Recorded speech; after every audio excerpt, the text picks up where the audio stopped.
ಸಂಸದ ಪ್ರಜ್ವಲ್ ರೇವಣ್ಣ ವಿರುದ್ಧ rape case ಪ್ರಕರಣಕ್ಕೆ ಸಂಬಂಧಪಟ್ಟಂತೆ ಎರಡನೇ ಸಂತ್ರಸ್ತ ಮಹಿಳೆ ಕೊಟ್ಟಂತಹ ದೂರನ್ನು ಆಧರಿಸಿ ಎಫ್ಐಆರ್ ಅನ್ನು ದಾಖಲಿಸಲಾಗಿದೆ. ಹಾಸನದ ಎಂಪಿ ಕ್ವಾರ್ಟರ್ಸ್ನಲ್ಲಿಯೇ ಅತ್ಯಾಚಾರವನ್ನು ಎಸಗಿದೆ ಅಂತ ಹೇಳಿ ಸಂತ್ರಸ್ತ ಯುವತಿ ಮಾಹಿತಿಯನ್ನು ಕೊಟ್ಟಿದ್ದಾರೆ. ಕೊಲೆ ಬೆದರಿಕೆಯನ್ನು ಹಾಕಿದ್ದಾರೆ ಅನ್ನೋದು ಕೂಡ ಸ್ಟೇಟ್ಮೆಂಟ್ ರೂಪದಲ್ಲಿ ಕೊಟ್ಟಿರುವಂತದ್ದು. ಪಬ್ಲಿಕ್ ಟಿವಿಗೆ ಎಫ್ಐಆರ್ ಕೂಡ ದಾಖಲಾಗಿದೆ. ಎಫ್ಐಆರ್ನ ಪ್ರತಿ ಕೂಡ ಸಿಕ್ಕಿರುವಂತದ್ದು. 3 ವರ್ಷ ನಿರಂತರ ಅತ್ಯಾಚಾರ. ಈ ದಿನ ಎಡಿಜಿಪಿ ಸಿಐಡಿ ಹಾಗೂ ಮುಖ್ಯಸ್ಥರು ವಿಶೇಷ ತನಿಖಾ ತಂಡ ಸಿಐಡಿ ಬೆಂಗಳೂರವರು ಕಳಿಸಿಕೊಟ್ಟ ದೂರುದಾರರು ಹಾಜರಾಗಿ ನೀಡಿದ ಫಿರ್ಯಾದನ್ನು ಸ್ವೀಕರಿಸಿದ್ದು, ದೂರಿನ ಸಾರಾಂಶ ಏನಂದ್ರೆ, ನಾನು ಮೇಲ್ಕಂಡ ವಿಳಾಸದಲ್ಲಿ ನಮ್ಮ ಸಂಸಾರದೊಂದಿಗೆ ವಾಸವಾಗಿದ್ದು, ನಾನು ಜನಪ್ರತಿನಿಧಿಯಾಗಿದ್ದು ಸಾರ್ವಜನಿಕರ ಕೆಲಸ ಮಾಡಿಕೊಡೋದಕ್ಕಾಗಿ MLA MP ಹತ್ರ ಅಧಿಕಾರಿ ವರ್ಗದವರಿಗೆ ಫೋನ್ ಮಾಡಿಸೋಕೆ ಅವರನ್ನ ಭೇಟಿಯಾಗಲು ಹೋಗ್ತಾ ಇದ್ದೆ. 2021ರಲ್ಲಿ ನನ್ನ ಕ್ಷೇತ್ರದ ವ್ಯಾಪ್ತಿಯ ಕಾಲೇಜ್ ವಿದ್ಯಾರ್ಥಿನಿಯರ ಮುಂದಿನ ಭವಿಷ್ಯಕ್ಕೆ ಹಾಸ್ಟೆಲ್ ಸೀಟ್ ಕೊಡಿಸೋದಕ್ಕೆ MP ಆದಂತಹ ಪ್ರಜ್ವಲ್ ರೇವಣ್ಣ ಅವರನ್ನು ಭೇಟಿಯಾಗಿದ್ದೆ. ಆಗ ಪ್ರಜ್ವಲ್ ರೇವಣ್ಣ ತುರ್ತು ಹೋಗುವ ಸಂದರ್ಭದಲ್ಲಿದ್ದು ನಾಳೆ ಬನ್ನಿ ಅಂತ ಹೇಳಿದ್ರು. ಮರುದಿನ ನಾನು ಅವ್ರನ್ನ ಭೇಟಿ ಮಾಡೋಕೆ ಅವರ ಹಾಸನದ MP ಕಚೇರಿ ಹಾಗೂ MP ಕ್ವಾರ್ಟರ್ಸ್ಗೆ ಹೋದಾಗ ಗ್ರೌಂಡ್ ಫ್ಲೋರ್ನಲ್ಲಿ ತುಂಬಾ ಜನ ಇದ್ರು.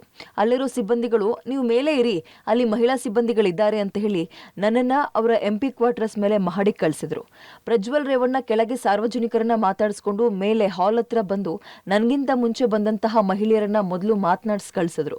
ಕೊನೆಗೆ ನಾನು ಒಬ್ಳೇ ಉಳಿದುಕೊಂಡೆ. ನನ್ನನ್ನ ಮೇಲೆ ಅವರ ರೂಮ್ಗೆ ಒಳಗಡೆ ಕರೆದ್ರು. ನಾನು ಒಳಗೆ ಹೋದೆ.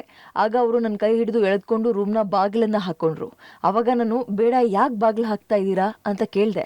ಆಗ ಅವರು, ಏನೂ ಆಗಲ್ಲ ಅಂತ ಹೇಳಿ ನನ್ನನ್ನು ಬೆಡ್ ಮೇಲೆ ಕೂರಿಸ್ಕೊಂಡ್ರು.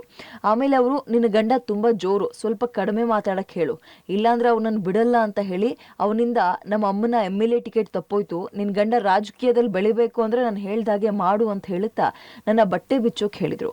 ನಾನು ಇಲ್ಲ ಅಂದಿದ್ದಕ್ಕೆ, ನನ್ನ ಹತ್ರ ಗನ್ ಇದೆ, ನಾನು ಹೇಳ್ದಾಗ ಕೇಳಲಿಲ್ಲ ಅಂದರೆ ನಿನ್ನ ಗಂಡನನ್ನು ನಿನ್ನನ್ನು ಬಿಡೋದಿಲ್ಲ, ಮುಗಿಸ್ಬಿಡ್ತೀನಿ ಅಂತ ಬೆದರಿಕೆ ಹಾಕಿ ನನ್ನ ಬಲಾತ್ಕಾರಕ್ಕೆ ಪ್ರಜ್ವಲ್ ರೇವಣ್ಣ ಮುಂದಾದರು. ನಾನು ಪ್ರತಿರೋಧ ಒಡ್ಡಿದ್ದಕ್ಕೆ ಬೆದರಿಕೆ ಕೂಡ ಒಡ್ಡಿದ್ರು. ನಾನು ಭಯಪಟ್ಟೆ. ಆಗ ಅವರು ಮೊಬೈಲ್ ತೆಗೆದ್ರು. ಆ ಭಯದಿಂದ ನಾನು ಹೆದರಿ ಅವ್ರು ಹೇಳ್ದಾಗ ಕೇಳಿದೆ.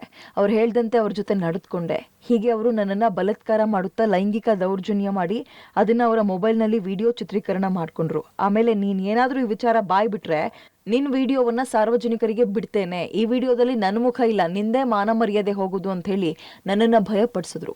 ಈ ವಿಡಿಯೋವನ್ನ ಹೀಗೆ ಇಟ್ಕೊಂಡಿರ್ತೀನಿ, ನಾನು ಕರೆದಾಗ್ಲೆಲ್ಲ ನೀನು ನನ್ನ ಜೊತೆ ಮಲ್ಗೋಕು ಬರಬೇಕು, ಇಲ್ಲ ಅಂದ್ರೆ ವಿಡಿಯೋವನ್ನ ಬಹಿರಂಗಪಡಿಸ್ತೀನಿ ಅಂತ ಬ್ಲ್ಯಾಕ್ ಮೇಲ್ ಮಾಡಿದ್ರು. ಜೊತೆಗೆ ನಿನ್ನ ಗಂಡ ನನ್ನ ಜೊತೆಲೇ ಇರ್ತಾನೆ, ಅವನನ್ನು ಮುಗಿಸ್ತೀನಿ ಅಂತ ನನ್ನನ್ನು ಬೆದರಿಸಿ ಭಯಪಡಿಸ್ತಾ ಪದೇ ಪದೇ ನನಗೆ ಫೋನ್ ಮಾಡಿ, ವಿಡಿಯೋ ಕಾಲ್ ಮಾಡಿ, ನಿನ್ನ ದೇಹವನ್ನ ನಗ್ನವಾಗಿ ತೋರಿಸು, ಬಟ್ಟೆ ಬಿಚ್ಚು ಅಂತ ಪದೇ ಪದೇ ಪೀಡಿಸಿ ಮಾನಸಿಕವಾಗಿ ಹಿಂಸೆ ಕೊಟ್ಟು ದೈಹಿಕವಾಗಿ ಅನೇಕ ಬಾರಿ ನನ್ನ ಮೇಲೆ ಬಲವಂತವಾಗಿ ಬಲಾತ್ಕಾರ ಮಾಡಿ ನನ್ನ ಮೇಲೆ ಲೈಂಗಿಕ ದೌರ್ಜನ್ಯ ಮಾಡಿರ್ತಾನೆ.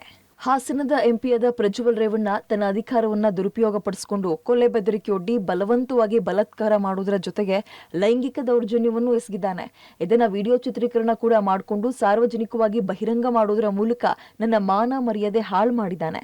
ಇಷ್ಟು ದಿನ ನಾನು ಅವ್ರು ಬೆದರಿಕೆ ಹಾಕಿದ್ದ ಭಯದಿಂದ ಹೆದರಿ ನನ್ನ ಮೇಲೆ ಆದ ಲೈಂಗಿಕ ದೌರ್ಜನ್ಯದ ಬಗ್ಗೆ ದೂರು ಕೊಟ್ಟಿರಲಿಲ್ಲ. ಈಗ SIT ರಚನೆಯಾಗಿ ತನಿಖೆ ಆಗ್ತಾ ಇರೋದ್ರಿಂದ ನನಗಾಗಿರುವ ದೌರ್ಜನ್ಯದ ಬಗ್ಗೆ ದೂರು ಕೊಡ್ತಾ ಇದ್ದೀನಿ.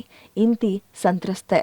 ಇದು ಪ್ರಜ್ವಲ್ ರೇವಣ್ಣ ವಿರುದ್ಧ ದಾಖಲಾಗಿರುವ ಎರಡನೇ ಕೇಸ್ನಲ್ಲಿ ಸಂತ್ರಸ್ತ ಯುವತಿ ಅನುಭವಿಸಿದಂತಹ ನೋವನ್ನ ಇಲ್ಲಿ ಪೊಲೀಸರ ಮುಂದೆ ಅವರು ಹೇಳಿಕೆಯ ರೂಪದಲ್ಲಿ ಕೊಟ್ಟಿರುವಂಥದ್ದು. FIRನಲ್ಲಿ ಪೊಲೀಸರು ದಾಖಲಿಸಿದ್ದಾರೆ.